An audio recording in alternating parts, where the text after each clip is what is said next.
Business meet పెడతాం, ఒక hype create చేసుడు, దీనికి ఆచుడు, దీనికి గురువు Chandrababu Naidu. 30th CAI Partnership Summit in Visakhapatnam. My track record in attracting investment in a big way.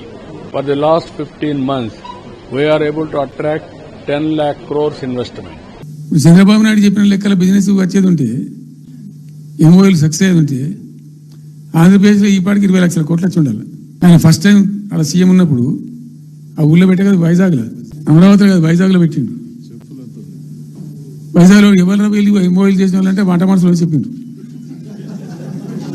ఆ స్టార్ హోటల్లో బయట వంట మనుషులు, వాడు ఎవడు సప్లై చేసేటోళ్ళు, వాడు వచ్చి కూర్చోపోయి సంతకం పెట్టే పెట్టిండు వాడు పాపం. అవునండి, పాపులర్ అయింది అది. ఇప్పుడు మరి ఎక్కడ పెట్టుబడి ఎక్కడ చెప్పండి? ఆఖరికి 10,000 కోట్లు అన్న రావాలి, 15 లక్షల కోట్లు, 6 లక్షల కోట్లు, 8 లక్షల కోట్లు.